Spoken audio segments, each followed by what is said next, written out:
Hi guys, welcome to Allen academy. आज का हमारा टॉपिक है लेवल्स और stages of education in India. Specially हम अपना जो दिल्ली का है, नॉर्थ इंडिया का है, उसी पर ज़्यादा फोकस करेंगे। वैसे मैं बताऊंगा पूरे इंडिया का सिस्टम ही थोड़ा करके, मतलब एक झलक उसकी भी दे दूंगा। तो यहाँ पर जो है, हमारे यहाँ सबसे शुरू में जो स्टेज आती है उसे बोलते हैं प्री प्राइमरी स्टेज, जिसमें 3 साल से 6 साल तक के बच्चे पढ़ते हैं। आपने सुना होगा यूकेजी, एलकेजी। तो जो स्कूल्स होते हैं जिनमें ये बच्चे पढ़ते हैं उसे बोलते हैं प्ले स्कूल्स। तो यहाँ पर इंपॉर्टेंट जो टर्मिनोलॉजी है, जो वर्ड्स है, एक तो प्ले स्कूल्स है। फिर जो क्लासेस के नाम होते हैं, ये देखो, ये लिखा हुआ है आपका प्री नर्सरी, नर्सरी या केजी, एलकेजी। ठीक है, इनकी फुल फॉर्म भी लिखी हुई है, देखो आप। तो इसको पढ़ सकते हो, क्योंकि हमें बहुत शॉर्ट टाइम में वीडियो खत्म करते हैं।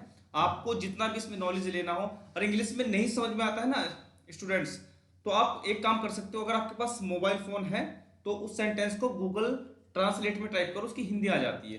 ठीक है ना, क्योंकि मेरा तो फोकस आपको समझाना है। एक एक वर्ड्स का अगर आपको मीनिंग देखना है अच्छे से, अच्छी टर्मिनोलॉजी, अच्छी वॉकअप बनानी है आपको, ठीक है ना, तो और भी अच्छे से आप इसको रिवाइज कर सकते हैं। तो प्राइमरी में यही इंपॉर्टेंट चीज थे, मैंने आपको बता दिया। पहली स्टेज हमारी क्या होती है। दूसरी स्टेज पर चलते हैं। दूसरी स्टेज जो हमारी होती है उसे बोलते हैं द प्राइमरी स्टेज। वो तो प्री प्राइमरी स्टेज है, द प्राइमरी स्टेज। इसे हम एलिमेंट्री एजुकेशन भी बोलते हैं। इसमें कक्षा 1 से लेकर कक्षा 5 तक के बच्चे पढ़ते हैं, जिनकी उम्र 5 से 12 साल के आसपास होती है। ठीक है, तो इसमें जो स्कूल्स होते हैं उनको प्राइमरी स्कूल बोलते हैं। आपने सुना भी होगा प्राइमरी स्कूल। ठीक है, तो आगे हम बढ़ते हैं नंबर 3 पर, the middle stage. The middle stage में अगर हम देखते हैं तो क्लास 5 से लेकर 5 नहीं नहीं 5 नहीं, 5 से लेकर 8 तक होता है। लेकिन हमारे यहाँ दिल्ली वाला जो एरिया है अपना, नॉर्थ इंडिया जो है, जो स्टेट्स आते हैं, इसमें 6 7 8 आता है।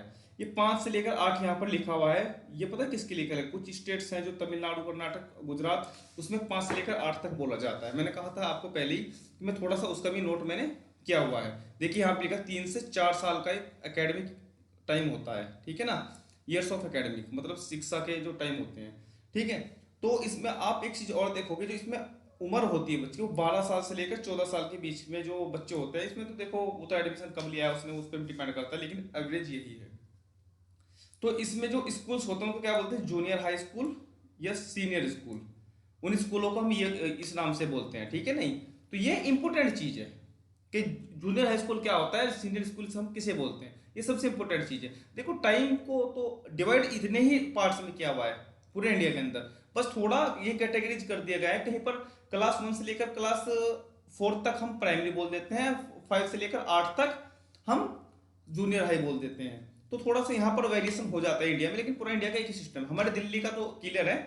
ठीक है ना, क्लास 1 तक जो उससे पहला पहला है उसे प्री प्राइमरी, फिर प्राइमरी, फिर जूनियर हाई स्कूल, उसके बाद हाई स्कूल आएगा। अगला अगला क्या रहेगा? हाई स्कूल वाला पोर्शन आएगा। उसमें कौन कौन सी क्लास आती है? उसमें आती है हमारी 9th 10th।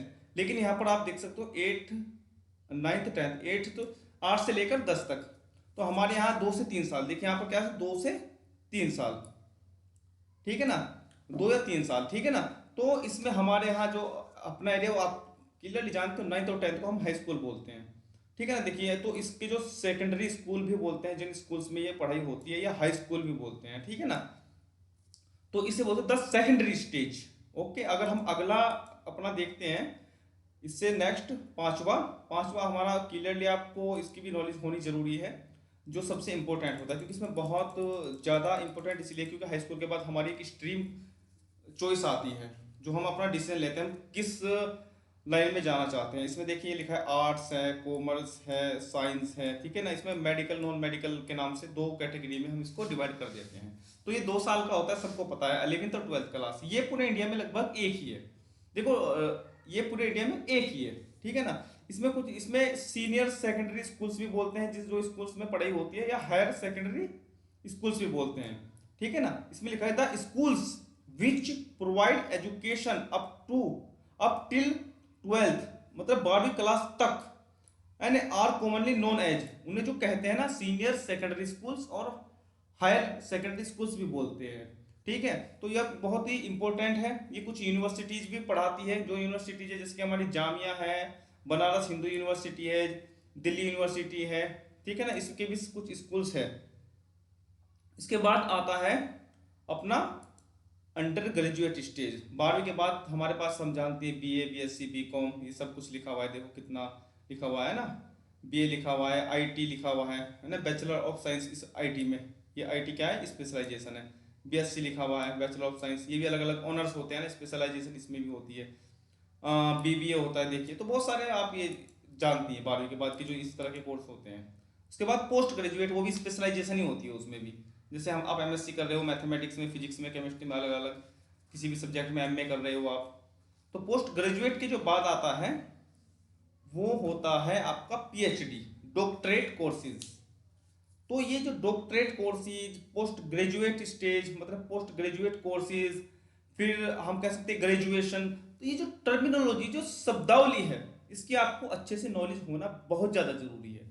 क्योंकि जब हम किसी से बात करते हैं या फिर हम कभी अपने आने वाले टाइम में टीचर बन जाते हैं, तो उसके उसमें जब हम बच्चों के सामने बोल रहे हैं तो हमारी जो शब्दावली होती है ना, वो शब्दावली दिमाग में नहीं आ पाती, तो इसलिए हमारे अंदर हिजिटेशन रहती है। आपकी जो फ्लुएंसी किसी भी लैंग्वेज में, वो हिंदी हो इंग्लिश हो, वो तभी आती है जब आपकी शब्दावली, टर्मिनोलॉजी आपकी बहुत अच्छी होती है। ठीक है नहीं? तो मैं आपको ये टर्मिनोलॉजी इसमें बताना चाहता था, मुझे लगता है वो आपको पता चल गया है। एक तो आपको ये नॉलेज हो गई है कि हिंदुस्तान का, इंडिया का जो एजुकेशन सिस्टम है हमारा, स्कूल, कॉलेज, यूनिवर्सिटीज का, उसको कैसे डिवाइड किया गया है, उसको कितने पार्ट्स में डिवाइड किया गया है, और किस किस तरह से उसके क्या क्या नाम दिए गए हैं। ठीक है ना? तो एक तो ये नॉलेज हो गई, ऊपर से आपके इंग्लिश के शब्द भी याद हो गए इसमें। ठीक है ना?